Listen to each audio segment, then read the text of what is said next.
नमस्कार, जय Shri Ram. Capital TV देख रहे हैं आप। मैं हूं आपके साथ पूजा। इस वक्त मैं सरयू घाट में मौजूद हूं। ये वही सरयू घाट है जिसका जिक्र रामायण में कई बार किया गया है। जब भगवान श्री राम अयोध्या से निकलकर वनवास की तरफ जा रहे थे और जब तक वो अयोध्या वापस नहीं आए तब तक सरयू नदी साक्षी रहा है इस बात का कि भगवान श्री राम ने किन किन परिस्थितियों को पार किया। कई सारी कहानियां हैं, कई सारी कथाएं हैं, पर ये घाट काफ़ी ज़्यादा महत्वपूर्ण है और इस घाट को काफ़ी ज़्यादा बदल भी दिया गया है। ये आप मेरे पीछे जो देख रहे हैं, यहाँ पे आप जानते होंगे कि हर दिन 6 बजे से 7 बजे तक 1 घंटे का लेज़र शो का कार्यक्रम होता है और ये वही जगह है जहाँ पे आप दीपोत्सव देखते होंगे। लाखों दिए यहाँ पे जलाए जाते हैं और कि एक बार फिर से तैयारी कर ली गई है। 22 तारीख को जब भगवान श्री राम की प्राण प्रतिष्ठा की जाएगी, उस दिन यहाँ का नज़ारा बहुत भव्य होगा। इस पे आज चर्चा करेंगे, इसकी क्या कुछ खासियत है, क्या महत्व है, क्या कहानी है, सब कुछ आपको बताएंगे। मेरे साथ जुड़े हैं कैपिटल टीवी के editor in chief doctor Manish Kumar. Sir, बहुत बहुत स्वागत करती हूँ आपका सरयू के तट पे। क्या कुछ कहानियाँ जुड़ी हैं, मैं चाहूँगी कि आप हमारे दर्शकों को बताएं। सरयू की कहानी भी बड़ी निराली है।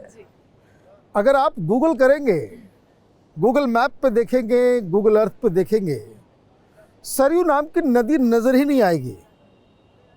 इसे घाघरा बना दिया गया। रामायण में, हिंदुस्तान के तमाम धार्मिक किताबों में इस नदी को सरयू कहा गया, लेकिन अंग्रेज़ों के ज़माने में इसे घाघरा बना दिया गया। अब ये कहानी मैं बाद में आऊँगा, लेकिन ये सरयू नदी की कहानी शुरुआत इसकी होती है मानसरोवर से। ये बहुत ही पावन नदियों में से है। ऑब्वियस सी बात है, जहाँ प्रभु श्री राम जन्मे, जहाँ से वो वनवास गए और जिस नदी में उन्होंने जल समाधि ली, वो नदी तो स्पेशल होगी। तो ये मानसरोवर से निकलने वाली ये तीसरी नदी है। लोगों को बताया नहीं जाता, इतिहास की किताबों में जिक्र नहीं होता।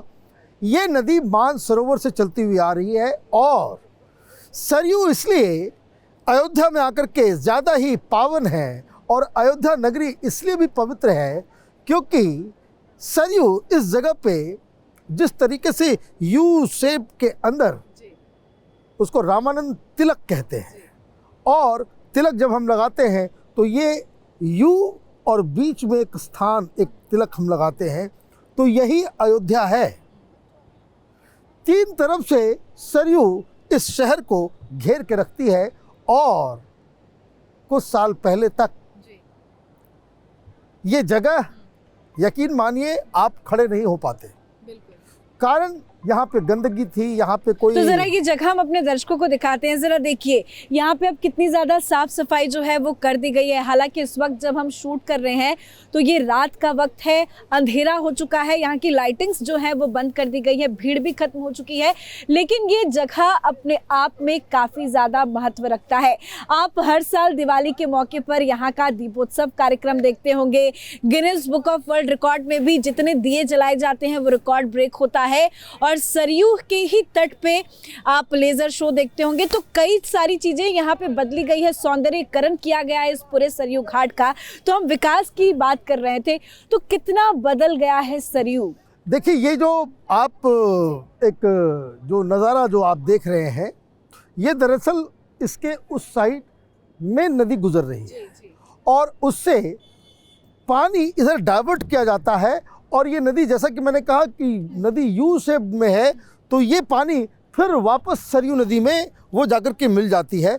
और यहाँ चूँकि एक इंटरनेशनल स्टैंडर्ड का इंटरनेशनल हिंदू तीर्थ स्थल बनाया जा रहा है, तो ये ध्यान रखा गया कि जो ऐतिहासिक, जो पौराणिकता है, अगर आप ये देखें, ये शहर देखने से लगता है कि कोई हिंदू शहर से बिल्कुल हिंदुत्व की जो है वो आभा प्रकट होती है।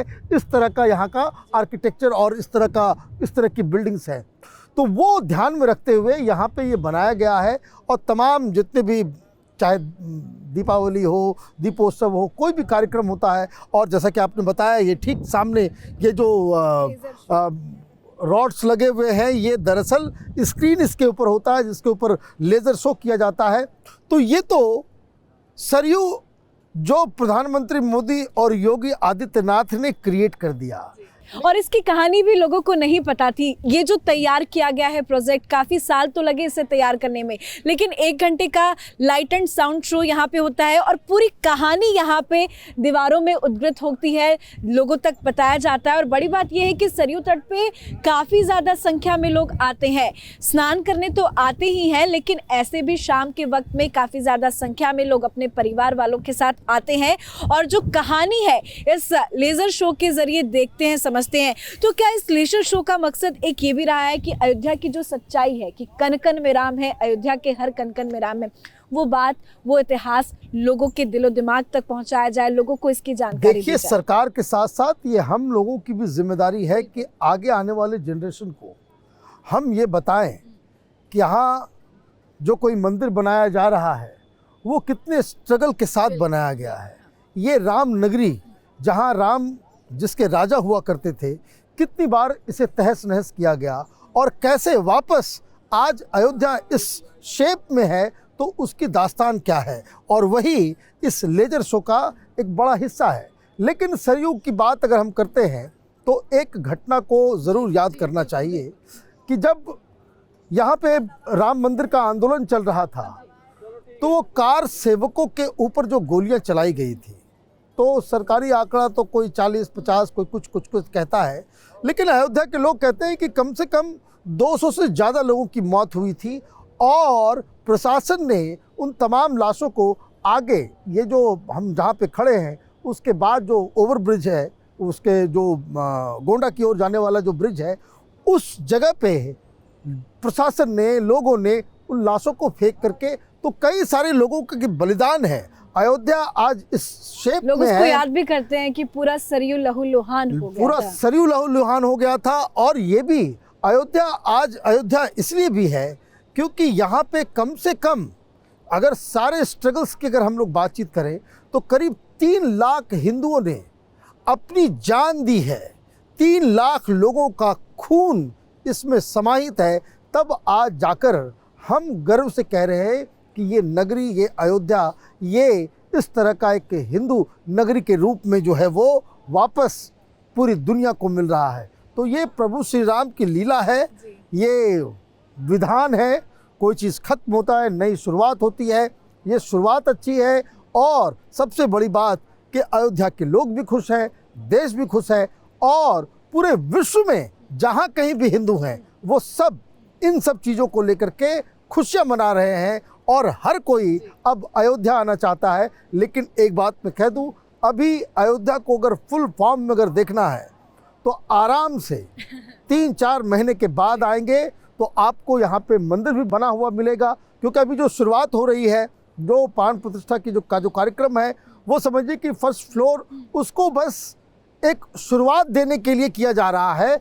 मंदिर को कंप्लीट होने में 1 साल का वक्त अभी और है, और 1 साल के बाद अगर आप अयोध्या आएंगे तो यकीन मानिए जिस तरह का इंफ्रास्ट्रक्चर यहाँ पे क्रिएट किया जा रहा है, अगर आप आज से पहले कभी भी अयोध्या आए होंगे, आप खुद आश्चर्यचकित हो जाएंगे कि अयोध्या में किस तरह का बदलाव हुआ। बिल्कुल, अभी तो फिलहाल हम लोग 22 तारीख अभी थोड़ा दूर है, लेकिन 22 की तस्वीरें अभी आंखों में आती है कि किस तरह से अयोध्या नगरी को बदला जा रहा है।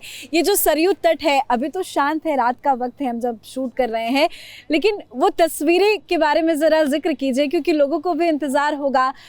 हर अयोध्या के कन कन को सजाया जा रहा है, संवारा जा रहा है प्रभु श्री राम के प्राण प्रतिष्ठा के लिए। 22 तारीख की शाम यहाँ का नज़ारा क्या होगा? 22 तारीख को यहाँ पे आप समझिए दीपोत्सव होगा। और सिर्फ यहाँ क्यों, आप ये क्यों पूछ रही है कि यहाँ का नज़ारा क्या होगा? मैं तो ये सोच के मुझे गूज़बम्स आ रहे हैं कि पूरे देश में नज़ारा क्या होगा। बिल्कुल। लोग तो ये कह रहे हैं कि 22 तारीख को दीपावली मनानी है पूरे देश के अंदर में, तो जो नज़ारा पूरे देश में नज़र आएगा उससे कहीं ज़्यादा और टेलीविज़न पे लोग इसको देखेंगे कि भाई यहाँ पे क्या हो रहा है। तो एक तो वो है। दूसरी चीज़, एक बात के लिए तारीफ़ करनी पड़ेगी। हम लोग अयोध्या शहर में जिस तरह का बदलाव देख रहे हैं, आप अगर इस अयोध्या नगरी के जो कोर सेक्टर में अगर आप आएंगे, मंदिर के आसपास, आपको लगेगा कि आप त्रेता युग में चले गए हैं। उस तरीके से दुकानें बनाई गई है, उस तरह का सजावट है, पूरा एक आपको लगेगा कि कोई आप ऐसी जगह पे आए हैं जहां कन कन में हिंदुत्व की जो है आभा नज़र आ रही है। तो ये मुझे लग रहा है कि एक अच्छा एक शुरुआत है, अच्छे तरीके से इसको किया गया है। हम लोग को भी इंतज़ार है 22 तारीख के कार्यक्रम का, और हर चीज़ हम लोग आप तक सही लोगों तक हम अपनी बातों को रखें, हकीकत को बताएं, यही हमारा प्रयास रहेगा। बहुत बहुत धन्यवाद सर बातचीत के लिए। तो अयोध्या के हर कन को सजाया जा रहा है, संवारा जा रहा है। सरयू घाट अपने आप में बेहद ही अहम है। सरयू माता की यहाँ शाम को आरती होती है। जिस तरह से आप हरिद्वार जाते हैं, माँ गंगा की आरती करते हैं, उसी तरह से यहाँ पे ठीक शाम हर रोज भव्य तरीके से सरयू माता की भी आरती होती है। उस आरती में भी काफ़ी ज़्यादा संख्या में लोग आरती करने के लिए आते हैं और यहाँ पे डुबकी लगाने भी आते हैं। चाहे वो कोई भी दिन हो, कोई भी पावन अवसर हो, यहाँ पे हमेशा देखा जाता है कि भारी संख्या में लोग सरयू घाट में डुबकी लगाने आते हैं। तो कई खासियत है, कई मान्यता है। सबसे अहम और खास बस यही है कि सरयू का जिक्र रामायण में है। भगवान राम की हर एक लीला की साक्षी रही है ये सरयू नदी, सरयू माता, और कहीं ना कहीं ये जुड़ाव और ये लगाव भगवान श्री राम के साथ जो है वो और ज़्यादा हो जाता है। तभी भगवान को नमन करने के लिए यहाँ भारी संख्या में लोग सरयू घाट में आते हैं और इंतज़ार है कि 22 तारीख को जब प्राण प्रतिष्ठा का कार्यक्रम होना है और शाम को सरयू घाट में जब दिए जलेंगे तो वाकई में ये नज़ारा काफ़ी अद्भुत होगा। क्योंकि जब जब दिवाली मनती है तो अयोध्या की दिवाली सबसे ज़्यादा खास इसी घाट में बनाई जाती है।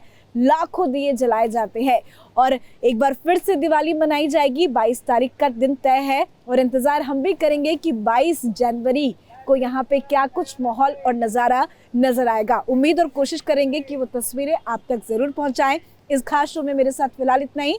देखते रहिए कैपिटल टीवी। नमस्कार।